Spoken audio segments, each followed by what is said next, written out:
Assalamualaikum warahmatullahi wabarakatuh. Alhamdulillah wassalatu wassalamu ala rasulillah wa ala alihi wa sahbihi wa man tabi'ahu wa mawalah. Subhanaka la ilma lana illa ma 'allamtana innaka antal alimul hakim. Rabbi shrah li sadri wa yassir li amri wa hlul 'uqdatam min lisani yafqahu qawli. Abdurrahman bin Auf pindah dari kota Makkah ke Madinah, hijrah namanya. Sampai di Madinah tidak ada benda yang bisa dibawa pindah, badan saja selamat sampai ke Madinah sudah syukur. Sampai di Madinah dia mulai bisnis dagang. Begitu dia dagang akhirnya berhasil. Suatu hari Nabi melihat tangannya atharis sufra, ada bekas kuning-kuning. Bekas-bekas kuning itu biasanya kalau kena minyak za'faran. Orang Arab menyebutnya za'faran, karena orang kita susah nyebut za'faran, zafran. Bunga warna kuning. Sekarang orang minumnya macam minum benang aja, satu lembar. Itu parfum wangi biasa dipakai orang akad nikah, kena tangan kuning-kuning. Kalau kita pakai daun pacar. Lalu Nabi nanya, itu tanganmu kenapa kuning-kuning? Kamu menikah? Kata Abdullah bin Auf, iya. Kata Nabi, aulim walau bisyatin, jangan diam-diam, buatlah aulim walimah walau bisyatin, walaupun hanya menyembelih seekor kambing. Buatlah walimah, bahasa Arabnya walimah. Kalau kami di Sumatera kenduri, kalau di Jawa selamatan. Kenapa disebut selamatan? Supaya selamat-selamat. Itu dari bahasa Arab juga. Allahumma inna nas'aluka selamatan, salamatan fiddin, selamat dalam agama, supaya jangan sampai anak cucu murtad, supaya tetap dalam ahlus sunnah wal jamaah. Jadi disebut selamatan, kenduri, walimah. Kata Nabi, aulim walau bisyatin, buatlah kenduri walaupun hanya motong satu kambing. Kok digunakan kata walaupun? Karena orang Arab kalau motong kambing itu undangannya 10. Kita satu RW. Orang Arab kalau onta kambing itu 10 orang. Maksud Nabi, kendurilah walaupun undangannya hanya cuman 10 orang. Itu maksudnya aulim walau bisyatin. Jangan diam-diam. Itulah makna ayat wa amma bi ni'mati rabbika fahaddis. Kalau ada nikmat Allah itu ceritakan. Bukan maksudnya cerita nikmat, bukan itu maksudnya. Ada nikmat Allah, berbagi. Abdurrahman bin Auf dapat nikmat Allah, bisnisnya lancar, menikah dia, diam-diam. Nabi marah, aulim walau bisyatin. Umumkan, potong kambing walaupun hanya seekor. Zaman dulu kalau mengumumkan itu pasti motong kambing. Sekarang bisa diumumkan tanpa motong kambing, berkat adanya Facebook dan Instagram. Cukup share aja foto, selesai. Tapi kurang aulim walau bisyatinnya, tidak dapat la in syakartum la azidannakum. Menikah walimah, dapat kabar gembira bahwa positif. Itulah satu-satunya orang yang suka positif. Lain daripada itu nggak mau positif. Razia BNN, apa yang diharapkan orang? Negatif. Rapid test negatif, tes swab negatif. Tapi kalau yang satu ini positif. Begitu dapat kabar positif, bersyukur lagi kepada Allah. karena begitu susahnya orang dapat anak. Tidak satu dua jamaah yang datang ke saya minta doakan Pak Ustadz, saya sudah umur 40 tahun belum punya anak. Saya pun baca Al-Fatihah. Kenapa kamu belum punya anak? Belum nikah. Nikah dulu. Sulit nggak bagi Allah Subhanahu wa ta'ala membuat perempuan maaf? Mudah. Innama amruhu iza arada syai'an ayyakula lahu kun. Lalu kenapa orang menikah lama tidak punya anak?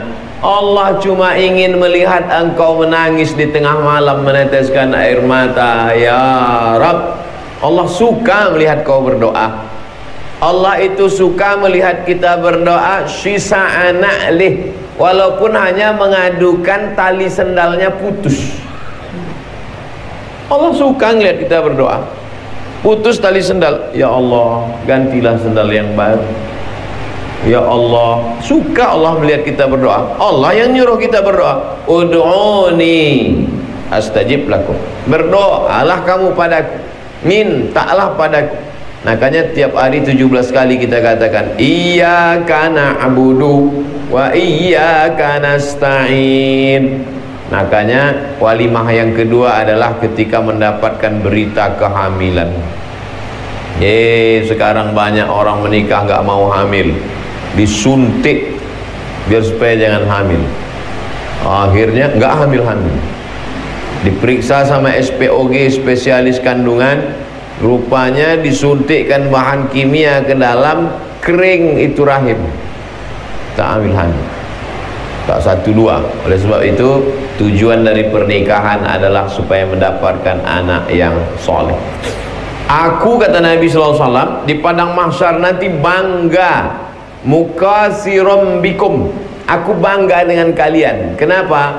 Bainal umam, karena di antara umat-umat yang lain, umat Nabi Musa, umat Nabi Isa, umat Nabi Ibrahim, umat Nabi Nuh, yang paling ramai adalah umat Nabi Muhammad sallallahu alaihi wasallam. Tazawwajul walud al-wadud.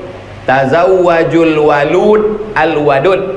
Tazawwajul walud, nikahilah perempuan yang subur. Al-wadud, penyayang. Walud, subur. Subur maksudnya banyak anak. Al-wadud, penyayang. Anaknya banyak tapi sayang. Ada anak satu, telinga hilang sebelah. Bagaimana kita bisa tahu dia ini subur, Pak Ustadz? Dari mana tahu kalau laki-laki mau nikah bahwa perempuan itu subur? Lihat keluarganya, maknya, neneknya, adiknya, kakaknya. Tapi jangan gara-gara ini yang anak 1, 2 saya mau cari yang al-walud. Bukan itu maksud.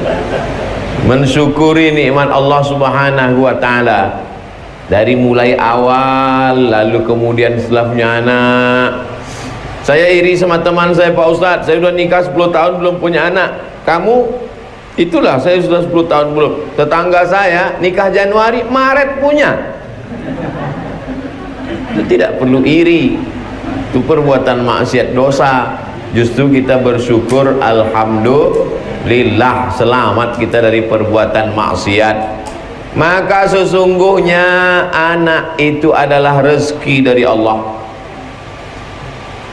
La taqtulu auladakum khasyata imlaq. Jangan kau bunuh anakmu karena takut nggak bisa ngasih makan. Nahnu narzuquhum wa iyyakum. Makan mereka kami yang ngasih, kata Allah. Wa iyyakum, makan kamu aja kami yang ngasih. Makan kamu aja, bapaknya, ibunya, aku yang ngasih, kata Allah. Kok takut engkau anakmu tak makan? Dulu mereka, anak itu lahir dikubur hidup-hidup. Zaman sekarang lebih sadis lagi. Belum lahir udah dibunuhnya. Aborsi. Makan nenas 4 biji. Biar anak itu gugur. Gugur sama maknya sekalian. Disuruh makan ragi, keluar bergumpal-gumpal macam tapai. Nauzubillah. Oleh sebab itu maka dalam Islam dijaga Orang yang menggugurkan kandungan, aborsi, hukumannya hukuman mati, karena dia membunuh walaupun belum ditiupkan roh. Katanya ditiupkan roh itu Pak Ustadz 40 hari dalam bentuk air, 40 hari dalam bentuk darah, 40 hari dalam bentuk daging, 120 hari. Bagaimana kalau baru 30 hari? Boleh digugurkan? Enggak boleh. Tapi belum ditiupkan roh. Memang belum ditiupkan, tapi dia sudah siap menunggu tiupan roh. Enggak boleh aborsi dalam Islam, kecuali pilihannya dua. Menurut dokter yang amanah, yang takut pada Allah, kalau kehamilan ini dilanjutkan, ibunya beribu maaf, resiko tertinggi, namanya resti, resiko tinggi. Mohon maaf kalau kebetulan ada ibu nama Resti. Resiko tinggi. Kalau kehamilan ini dilanjutkan, ibunya mati. Nggak boleh pilih mati. Saat itu pilih mudarat yang teringan, aborsi. Tapi keputusannya itu harus dokter dan ulama, dokter yang amanah, ulama yang takut pada Allah. Bapak, setelah kami periksa ini ternyata pilihannya dua. Kalau kehamilan dilanjutkan, ibunya bisa mati, meninggal dunia. Ini mesti pilihannya dua, aborsi atau mati. Gimana Pak? Pilih mati aja lah. La tulqu bi aidikum ila tahlukah. Makanya kalau ada yang selamatan saat kehamilan, sesungguhnya itu adalah ingin anaknya selamat, ibunya selamat. Lahir anak dikasih nama Selamat, karena dia selamat. Perempuan Salma, Salamatun, selamat. Nah, karena lama di Inggris, congratulations, selamat. Yang penting nama yang baik-baik, yang bagus-bagus. Selesai walimah yang kedua, lalu kemudian walimah yang ketiga. Kullu mauludin rahinatun bi aqiqatihi. Setiap anak yang lahir itu tergadai dengan akikahnya. Kita nggak ada uang, lalu kita pinjam duit ke orang, orang nggak percaya dengan kita gadaikan surat tanah. Nanti setelah ada uang penebusnya, kita tebus atau kita biarkan? Kita tebus. Orang punya kita, nanti diambil orang. Begitu juga anak itu tergadai. Bagaimana cara menebusnya? 3. Tuzbahu anhu yauma sabi'ihi. Potongkan kambing hari ke-7. Yuhlaku, cukurkan rambutnya. Wa yusamma, kasih nama yang bagus. Walimah yang ketiga. Walimah pertama nikah, jangan diam-diam. Walimah yang kedua, kamu nikah kenapa diam-diam? Yang ketiga Pak Ustaz. Oh iya. Yang kedua saat syukur ada diberi Allah karunia anak. Yang ketiga saat anak lahir dengan selamat, maka potongkan kambing hari ke-7. Nggak ada uang hari ke-7, hari ke-14. Hari ke-14 sibuk pulang kampung, hari ke-21. Hari ke-21 belum bisa karena gaji terlambat akibat Covid. Nggak usah lihat kalender lagi. Mau sebulan, setahun, 2 tahun, 5 tahun. Bahkan bapak ibu yang dulu kecil belum akikah, sekarang baru ada uang, boleh akikah sekarang. Yang belum akikah ini, besok pagi beli kambing, besok malam kalau Pak Arman setuju kami datang. Tapi hanya akikah saja, jangan minta cukur rambut, jangan minta ganti nama. Yuhlaku, cukur rambutnya, karena rambut selama di dalam tadi bercampur-campur dengan darah, nifas kotor, dicukur bersih, rambutnya ditimbang seberat perak. Itu yang diperintahkan Nabi kepada anaknya Fatimah. Anaknya Fatimah bernama Sayyidina Al-Hasan.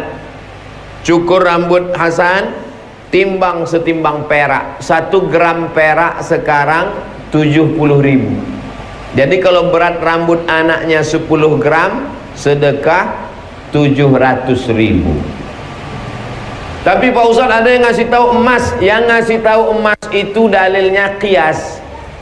Boleh dipakai yang rendah, dinaikkan ke tinggi boleh. Nabi nyuruh perak dinaikkan ke emas boleh. Yang nggak boleh itu emas diturunkan ke perak, itu nggak boleh. Nabi nyuruh perak dinaikkan jadi emas boleh. Kamu kemarin waktu anaknya lahir ditimbang rambutnya, iya, pakai emas apa pakai perak? Pakai emas dong. Berapa beratnya? 1 gram. Upin-ipin. Tinggal lahir. Mau gaya pakai emas, anak lahir gondrong. Gitu ditimbang 1/2 kilo. Rambutnya aja itu. Nah, oleh sebab itu Islam ini tidak memberatkan, pakai perak saja. Lalu kemudian ya tasaddaqu biha, uangnya sedekah. Jadi kalau kita urutkan dari 3 walimah ini, walimah nikah, syukuran hamil, walimah saat anak lahir, maka ketiga-tiganya ini nampaknya berbeda. Ini saat bertemu laki-laki dan perempuan, ini saat bertemu sel telur dengan ovum dengan sperma, maaf, dan ini adalah saat anak bertemu dengan dunia. Tapi substansi dari yang tiga-tiga ini sama. Isi dari walimah itu adalah sodakoh. Oleh sebab itu sodakoh ini sebetulnya yang diajarkan. Sebelum anak sholat, ajarkan sodakoh. Belum nampak lagi anaknya, belum hamil lagi, sudah diajarkan sodakoh. Seorang yang ibadahnya biasa-biasa saja tapi rajin bersodakoh lebih disukai Allah daripada orang yang banyak ibadah, rajin tahajud, rajin sholat sunat, rajin puasa sunat, pelitnya minta ampun. Ayyalal falah, marilah menuju kemenangan. Siapa itu orang yang menang? Wa may yuqa shuhha nafsihi faulaika humul muflihun. Orang yang menang adalah orang yang selamat dari sifat bakhil, bin pelit, bin medit, bin kikir, dan seterusnya. Nasabnya saya kurang hafal. Saya dulu kuliah tamat dari Mesir, sempat di Malaysia. Di Malaysia itu setiap hari Jumat di Masjid UKM, University Kebangsaan Malaysia. Kalau datang sholat Jumat jam 12.30, jam 11 itu udah ada sirup, bubur, pisang, ramai datang. Kemudian saya tinggal di Kajang. Di situ ada Masjid Raya Kajang. Kajang itu Selangor, Malaysia. Itu kalau buka puasa itu azan maghrib, dari azan ke sholatnya agak beberapa menit ngasih orang buka. Itu bubur sudah dipajang, namanya bubur lambu. Bubur lambu. Jadi rata-rata mereka ini senang sekali bersedekah. Dan masyarakat kita luar biasa. Saya mau membanding-bandingkan di tempat lain. Di Mesir gitu juga Bapak Ibu. Saya 4 kali Ramadan di Mesir. Ramadan tahun 99, 2000, 2001, 2002. 4 kali Ramadan di Mesir. Itu jam 6 sore, kemah-kemah sudah penuh. Jadi setiap ada tanah lapang itu dipasang kemah. Orang sedekah. Dibuat tulisan besar-besar, Maidatur Rahman. Maidah meja makan, Rahman Tuhan, meja makan Tuhan. Apa maksudnya? Di meja makan itu ada makanan, tapi yang ngasih nggak mau ngaku, seolah-olah itu makanan kiriman dari Tuhan. Jam 6 kita datang, makanan sudah siap, tinggal duduk aja. Rata-rata mahasiswa Indonesia,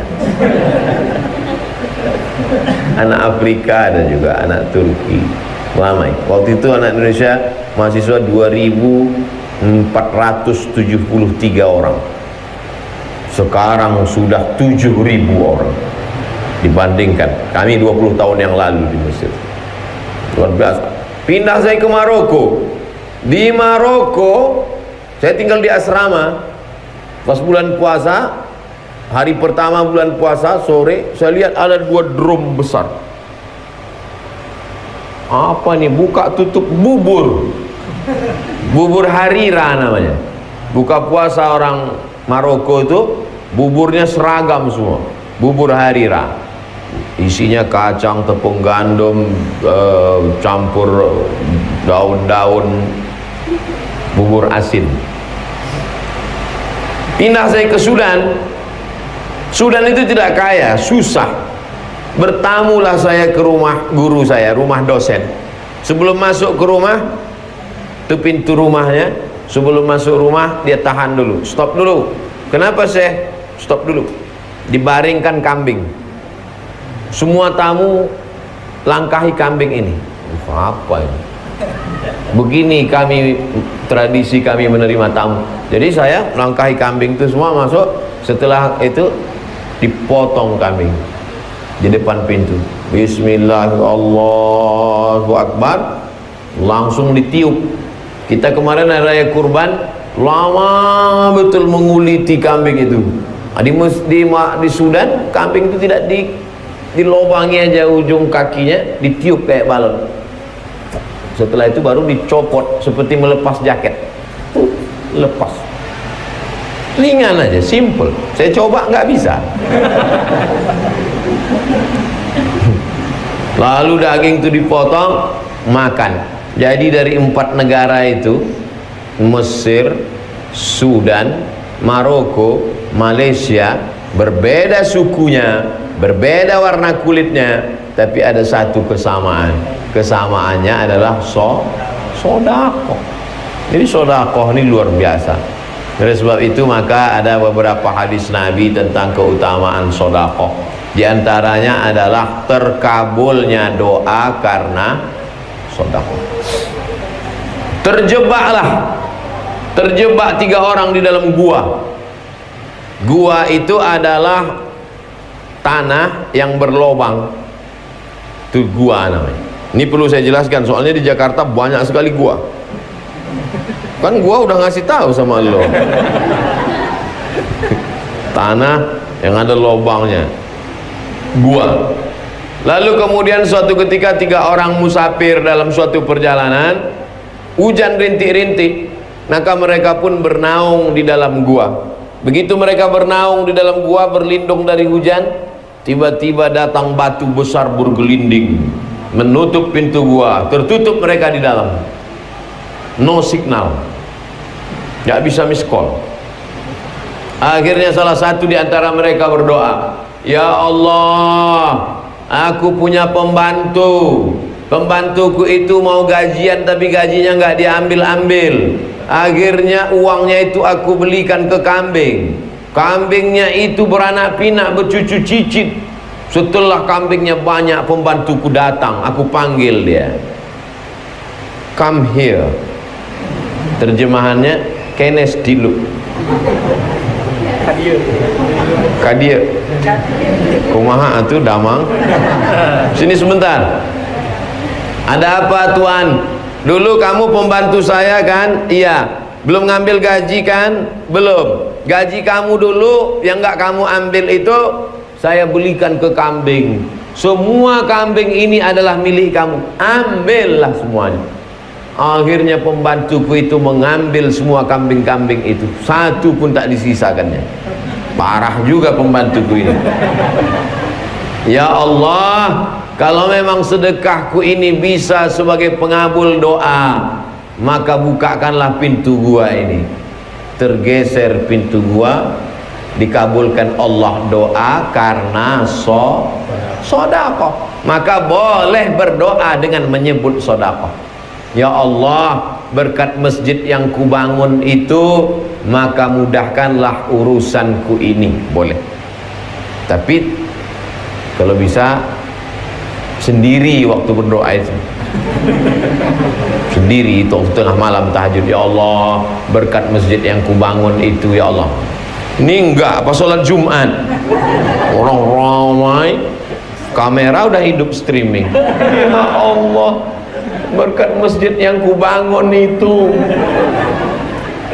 cemana mau kabul doa karena pujian kepada manusia. Itu yang pertama, bahwa doa bisa lebih cepat kabulnya karena sedekah. Ada seseorang dililit hutang dalam kesulitan, sampai keluar rumah malu mau melihat wajah orang. Kalau mau kabul doa, bantulah orang itu. Pergi kita ke suatu kampung daerah, cari warung, Pak, minta catatan siapa yang paling banyak utang. Pas dikeluarkan, sekampung punya utang. Nggak jadilah, Pak. Ada yang paling sulit, paling parah, sampai malu keluar rumah, bayarkan itu. Ini orang ini saya bayarkan cash 0. Oke, ya. Tapi janji jangan kasih tahu dia kalau saya yang lunasi, ya. Sampaikan. Assalamualaikum. Dia udah mencret, disangkanya mau ngutip. Assalamualaikum. Tolong Pak, ini ada berita, hutang kamu sudah 0. Bersimpu dia sujud, mengetuk pintu-pintu langit, dimudahkan Allah segala urusan. Oleh sebab itu, man yassara an mu'sirin yassarallahu anhu yaumal qiyamah. Siapa yang memudahkan kesulitan orang, dimudahkan Allah pula urusannya pada hari kiamat. Man farraja an muslimin kurbatan min kurabid dunya, siapa yang melepaskan orang dari kesulitan dunia, farrajallahu anhu kurbatan min kurabi yaumil qiyamah, dimudahkan Allah dia dari segala kesulitan hidup dan kesulitan hari kiamat. Ustaz Somad cuma pandai ceramah aja, jangan-jangan dia nggak pernah sodakoh. Sodakoh saya, cuman saya nggak banyak duit, saya tak ada duit untuk sodakoh, tapi YouTube ada ngasih duit. Tadi disinggung sama Pak Kiai, saya nguping dari belakang. Dikirim sama YouTube duit dari Al YouTube. Ustaz, ini ada duit dari YouTube. Saya bilang transfer semua untuk beli beras fakir miskin. Saya nggak tanya jumlahnya berapa, soalnya kalau saya tahu nanti saya berubah niat. Ustaz, channel kita itu kan channel Ustaz Abdul Somad Official itu dari Juli, sekarang Agustus, berarti setahun. Ini duitnya setahun, kirimkan untuk beli beras. Semua setelah ditransfer, dikirim bukti transfernya, baru saya nampak rupanya banyak. Oleh sebab itu, maka kalau mau sedekah jangan lihat angkanya, karena kalau kita lihat datang setan, alladzi waswisu sudurin nas. Setannya kelihatan, karena dia bukan yang jenis pertama, minal jinnati wan nas, dia yang nas, manusia. Kalau yang minal jinnati kita baca ayat kursi, game is over, selesai. Tapi kalau yang jenis kedua ini, ente mau kemana? Mau sedekah berapa? 10 juta. Handphone baru, nggak jadi kita sedekah. Oleh sebab itu luruskan niat. Kalau datang juga dia menggoda, auzubillahi samil alim minasyaitonir rajim. Yang pertama, doa terkabul karena sedekah, luar biasa. Yang kedua, bahwa sedekah itu adalah mempermudah segala urusan-urusan kita. Janji Nabi SAW, janji Nabi itu dari siapa? Dari Allah. Dan Allah kalau sudah berjanji, satu hari 5 kali selesai azan kita katakan innaka la tukhliful mi'ad. Yang ketiga, shadaqatus sirri tadfa'u mitatassu, sedekah menolak mati su. Su artinya jelek, maka disebut su'ul khotimah, menolak mati jelek. Mana ada orang mati wajahnya nggak jelek Pak Ustadz? Bukan itu maksudnya. Mati jelek itu mati su'ul khotimah. Apakah orang yang ditabrak mobil itu mati jelek? Enggak. Kalau dia cari nafkah ditabrak mobil, mati syahid. Mati jelek itu adalah mati di atas tempat tidur tapi tidak menyebut la ilaha illallah. La ilaha illallah. sinetron Korea.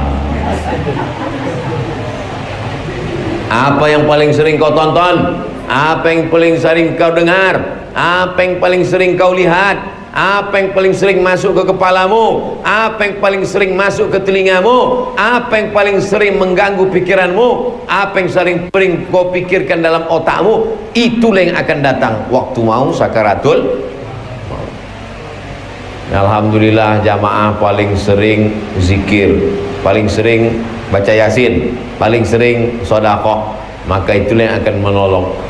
Ada orang sakaratul mautnya 6 bulan, 6 bulan sakaratul maut. Judul lagunya Setengah Napasku Pergi. Ya mati-mati. Namanya Mustafa Kemal Atatürk, pemimpin sekuler dari Turki. 6 bulan nggak mati-mati. Ada lagi yang lebih hebat lagi, bertahun-tahun, bisa dicari di Google, nampak gambarnya. Perdana Menteri Israel,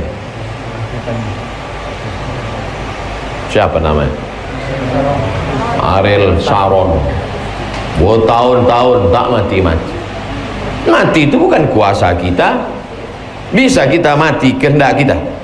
Yuhyi wa yumit.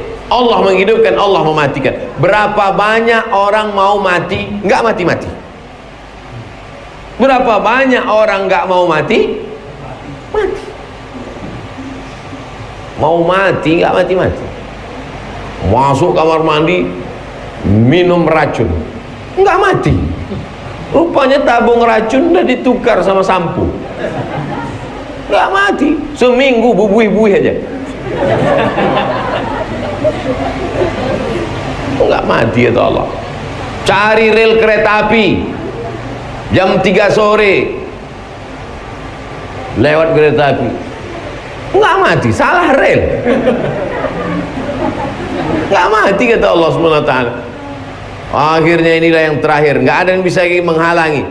Sudah dipastikan, ambil tali jemuran, ikat ke kayu di atas, lompat jatuh, patah kayunya. Oleh sebab itu maka idza jaa ajaluhum, kalau ajal sudah sampai, la yastakhiruna sa'atan, tak bisa ditunda walau sesaat, wala yastaqdimun. Yang ketiga, mati su'ul khatimah bisa ditolak dengan sedekah. Yang keempat, sedekah tudfi'ul ghadabar rabbi kama yudfi'un ma'an nar. As-sadaqatu tudfi'u ghadabar rabbi. Sedekah memadamkan marah murkanya Allah, kama yudfi'ul ma'an nara, sebagaimana air memadamkan api. Api yang bergejolak, bagaimana memadamkannya? Dengan damkar, memadam kebakaran, semprot dia, padam. Bagaimana cara memadamkan api kemarahan Allah? Dengan sedekah. Oleh sebab itu bersedekah. Ini cuman astaghfirullah Rabbal bar. Habis itu nanya sama Ustaz, Ustaz saya istighfar, kira-kira dosa saya sudah diampuni belum ya? Sedekah. Astagfirullah sampai menangis, astagfirullah, pas lewat kotak 2000. Mana mau sedekah menghapus dosa. Oleh sebab itu maka sedekah ini amal yang paling luar biasa di antara semua itu sedekah. Makanya orang mati kalau diminta hidup lagi, jen maksudnya jenazah. Jenazah, mau kau hidup lagi? Kata jenazah, mau. Kalau kau kasih hidup lagi mau jadi apa? Apa kata jenazah itu? Laula akhartani ila ajalin qarib. Kalau kau kasih aku hidup sebentar saja ya Allah, fa asaddaqa, aku mau bersedekah. Carilah ayat di Quran, ya Allah kalau kau kasih aku hidup sebentar saja, aku mau umrah. Gimana mau umroh, lockdown, bisa nggak keluar sampai sekarang. Ya Allah, kalau kau kasih aku hidup sebentar saja, aku mau sholat tahajud. Nggak ada. Aku mau bersedekah. Tapi jangan gara-gara ceramah ini nanti jamaah semuanya cuma sedekah nggak sholat. Kau nggak sholat, bersedekah Pak Ustaz. Sedekah itu nyantolnya sama seperti dinding ini, wallpapernya cantik, gordennya cantik, kaligrafinya cantik, tapi nyantolnya di tiang. Kalau tiangnya roboh, amal semua roboh. Dan tiangnya itu adalah sholat. As-sholatu imaduddin. Sholat itu tiangnya agama. Lalu kemudian yang kelima, sedekah itu adalah untuk booking satu pintu surga. Surga itu ada pintu-pintunya. Jadi jangan menyangka masuk surga lewat jendela, itu maling. Masuk surga ada satu pintu namanya babus sedekah, pintu sedekah. Oh, jadi ada orang yang sedekah terus, maka dia sesungguhnya dia sudah booking satu pintu sedekah. Ada yang satu ini sholat aja, berarti dia booking pintu namanya babus sholat. Ada namanya babur rayyan, yang sehat badannya banyak sholat. Ada satu lagi banyak hartanya, babus sedekah. Mau sedekah nggak ada uang, mau sholat kaki nggak kuat, tahan makan, nah babur rayyan. Tahan makan, kumat, mah aku, usus rasanya berbelit-belit. Ada satu pintu lagi, babul kazimin al-ghaiz, pintu menahan amarah. Kau tahan makan bisa? Gak bisa Pak Ustaz. Tahan marah? Bisa Pak Ustaz. Nah, bagus. Kenapa kau tak melawan? Gak berani Pak Ustaz, dia jenderal bintang 5. Itu bukan menahan marah, ketakutan. Oleh sebab itu jangan batasi surga dari satu pintu saja, karena pintu surga itu banyak, beraneka ragam. Pintu Ka'bah tuh, mudah-mudahan kita bisa berdoa di pintu Ka'bah, dibuka visa ke Saudi Arabia. Yang sekarang belum bisa, berdoa aja dulu di situ. Ya Rabb. Ini Hajar Aswad, itu pintu Ka'bah. Jarak dari Hajar Aswad ke pintu Ka'bah 2 meter. Jarak dari Hajar Aswad pojok ke pintu Ka'bah 2 meter, namanya multazam. Multazam artinya mesti. Kenapa disebut mesti? Karena siapa yang berdoa di situ mesti dikabulkan Allah SWT. Berdoanya tidak ngangkat tangan gini, berdoanya pipi ditempelkan, tangan naik ke dinding. Untuk manasi haji bisa, tangan naik ke atas pipi. Tapi sebelum menempelkan pipi ke situ, mata dibuka, betul-betul yakin bahwa itu adalah dinding Ka'bah. Karena banyak juga orang sampai di situ pejam, rupanya orang Afrika.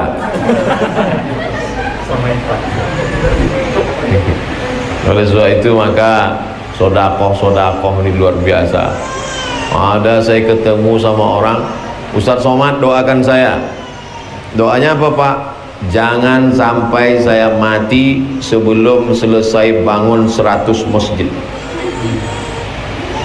Saya ketemu, dia mau bangun 100 masjid Pak. Mudah-mudahan bapak-bapak semua belum mati sebelum bangun 1 masjid. Yang sudah bangun masjid alhamdulillah, yang belum bangun masjid ya na'udzubillah. Tapi kita ada usaha. Doakan juga Ustadz Somad sebelum mati bisa bangun masjid. Masjid apa namanya Ustadz? Ngapain jauh-jauh? Masjid As-Somad. Qul huwallahu ahad, Allahus somad. Wah, nanti Ustaz nggak ikhlas. Oke, kita robah Masjid Al-Ikhlas. Ya, oleh sebab itu maka hidup ini cita-citanya nggak usah muluk-muluk. Cita-cita punya rumah besar, tinggal cita-cita punya mobil besar tinggal, tapi kalau punya masjid besar mengalir. Paling bagus punya masjid pinggir jalan, orang lewat pinggir jalan masjid, mampir orang, mampir buat baleho besar-besar, jangan cuman mampir kencing. Tapi andai ada orang mampir cuman kencing, tetap mengalir pahalanya. Karena siapa yang memudahkan kesulitan orang, dimudahkan Allah urusannya di alam barzah. Tidak ada kesulitan yang lebih hebat daripada menahan kencing. Nah itu potong tuh 1 menit, masukkan ke Instagram. Betul tidak? Tidak. Betul lah. Tak ada orang secantik-cantik orang kalau sudah menahan kencing jelek mukanya. Seganteng-ganteng orang kalau sudah menahan kencing hilang ganteng, merah padam mukanya. Oleh sebab itu maka mudahkan urusan orang, dimudahkan Allah urusan kita. Wallahu fi aunil 'abdi ma kana al-'abdu fi auni akhi.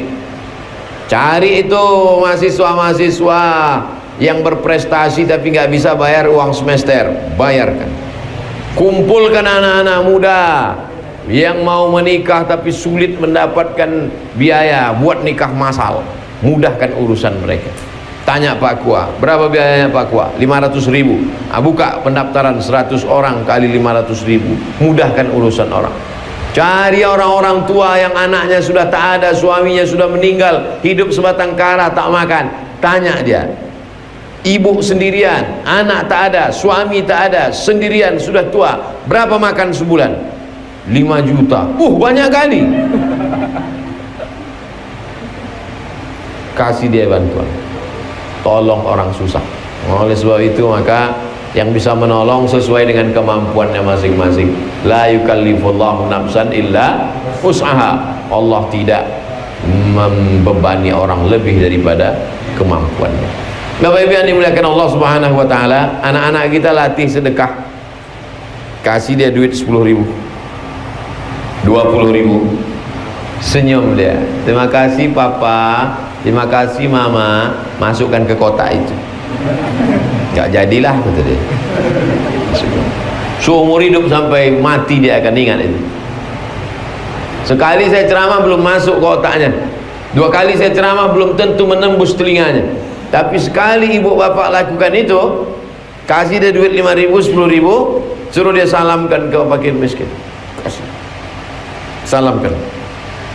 Maka itu luar biasa efeknya ke jiwa dia. Pendidikan, siapa yang mendidik itu? Ibu-ibu inilah yang mendidik anak-anak itu menjadi anak-anak yang soleh dan solehah. Bapak ini gak sempat karena mereka mencari nafkah, pontang panting, tunggang langgang, lintang kukang, kepala jadi kaki, kaki jadi kepala. Apa ibu yang dimuliakan Allah Subhanahu wa taala, hidup kita ini singkat, tapi sedekah itu panjang. Makanya dalam hadis sahih Muslim, idza matal insan, kalau manusia mati selesai, ada yang tak putus, shadaqatun jariyah, sedekah jariyah.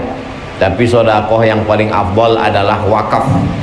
Nama besarnya sedekah umum, sedekah, tapi yang paling enggak putus adalah wakaf. Ruko yang di sana itu saya wakafkan, ruko wakaf, silakan sewa, hasilnya sewa ruko 1 tahun 100 juta untuk biaya operasional anak yatim sekolah tahfiz, gaji gurunya, beli whiteboard, beli spidol, kursi patah, 100 juta mengalir pahalanya buat ruko wakaf, akta ikrar wakaf ke Pak Kua, robah status tanah jadi tanah wakaf. Cuman sekarang kalau udah cerita tanah wakaf, bayangan orang kuburan. Tanah wakaf dalam Islam itu bukan cuman kuburan. Tanah wakaf dibangun di atasnya hotel, hotel syariah hasilnya. Nah, oleh sebab itu bapak-bapak, ibu-ibu berkumpul buat sebuah komunitas, lalu kemudian membuat hotel syariah di tanah wakaf, lalu kemudian klinik disewa oleh dokter, tapi tanahnya tanah wakaf, disewa kan nggak putus, karena kalau dijual habis. tanah wakaf produktif, la yurasu, nggak bisa diwariskan, wala yuhabu, tidak bisa dihibahkan, wala yuba'u, tidak bisa diperjualbelikan. Namanya wakaf. Pak Ustadz, ada yang mau saya wakafkan ini. Bagus Pak, mana dia? Ini. Keluar anaknya mau diwakafkannya. Maksudnya apa nih? Anak saya yang satu jadi dokter, yang satu jadi tentara, yang satu jadi polisi, yang satu jadi pakar ekonomi, yang satu jadi akuntan, yang satu jadi lawyer, yang ini kuwakafkan menjadi penghafal Quran untuk menolong agama Allah. Takbir. Makin semangat lihat ya. Oleh sebab itu ada anak kita ini yang diwakafkan, wakafkan fisabilillah. Mbah saya, kakek saya dulu, cucuku yang ini, cucunya 40 lebih kurang, cucuku yang ini terserah, tapi yang satu ini mesti sekolah agama, nggak boleh sekolah umum. Maksudnya ini tuh saya sekolah agama, maka saya nggak pernah sekolah umum. Ibtidaiyah, sanawiyah, aliyah, kuliah, terus agama. Jadi saya bukan mendadak tiba-tiba jadi ustadz. Hasil wakaf. Saya ini hasil wakaf. Ini tanahku kebun kelapa 2 hektar, kata mbah saya. Kebun kelapa 2 hektar, lengkap di dalam ada kolam ikannya, untuk biaya cucuku ini kuliah. Kalau aku mati, ini kebun untuk biaya dia kuliah. Tapi kalau aku hidup, aku yang akan membiayai dia. Ninggal kakek saya tahun 82, umur saya 5 tahun. Meninggal dia, pokok-pokok kelapa itu pun ikut mati. Dijual tanah yang dulu kata dia untuk biaya sekolah saya itu dijual. Allah ganti. S1 saya beasiswa, S2 saya beasiswa, S3 saya ngajukan beasiswa 3 kali Kementerian Agama, enggak lulus-lulus. Tapi saya dibukakan Allah pintu rezeki. Selesai S3. Selesai S3 Desember, bulan Februari saya ke Brunei, mendapat visiting profesor dari Universitas Islam Sultan Syarif Ali Brunei Darussalam. Lama saya termenung. Saya semikir-mikir, oh ini ternyata buah dari sodakoh mbah kakek saya itu. Allah balas sodakohnya, bukan saya. Apa dipandang Allah dari saya? Banyak orang lebih pandai dari saya, banyak orang lebih gemuk dari saya, banyak orang lebih cerdas dari saya. Lama saya pikir, kenapa dikasih Allah ini? Saya yakin dan percaya karena Allah berjanji, masalul ladzina yunfiquna amwalahum fi sabilillah kamathali habbah. Siapa yang mau menginfakkan hartanya di jalan Allah seperti satu biji, ambatat sab'a sanabil, tumbuh 7 cabang, wa fi kulli sumbulatin mi'atu habbah, dalam satu cabang ada 100, wallahu yudha'ifu liman yasha. Dia cuma kasih beberapa batang kelapa untuk sekolah cucu kata dia, tapi Allah lipat gandakan dengan dikasih Allah beasiswa S1, S2. Untung nggak ada S4, S5. Kalau ada, dapat saya juga itu. Sombong kali Ustaz ini. Itu semua berkat sodakoh. Saya yakin dan percaya itu. Maka saya sampaikan. Saya kalau menyampaikan itu, ada yang saya sampaikan itulah sesuatu yang saya yakin dan sudah saya lakukan. Kalau saya tidak yakin dan tidak saya lakukan, saya sampaikan, berarti saya calo. Bandung. Udah pernah ke Bandung? Belum. Saya yakin, saya percaya, saya lakoni, saya kerjakan, saya imani, baru saya sampaikan. Nah, mudah-mudahan kita istiqomah. Hati kita tidak berubah. Belum hati ini kan berbolak-balik. Berbolak-balik itu bahasa Arabnya qalb. Berbolak-balik. Pakai qalb. Bolak-balik. Itulah yang saya sampaikan pada hari ini. Mudah-mudahan bermanfaat. Amin ya rabbal alamin. Di Pekanbaru kami alumni Al-Azhar membuat namanya Yayasan Tabung Wakaf Ummah. Bergerak di 4 bidang. Pertama, ekonomi. Kedua, pendidikan. Ketiga, sosial, keempat ekonomi, pendidikan, sosial, lupa pula. Pokoknya itulah. Ada channelnya, channel Yayasan Tabung Wakaf Umat. Subscribe, like, and share. Itu yang dapat saya sampaikan. Mudah-mudahan bermanfaat. Terima kasih perhatian Bapak Ibu. Terima kasih. Assalamualaikum warahmatullahi wabarakatuh.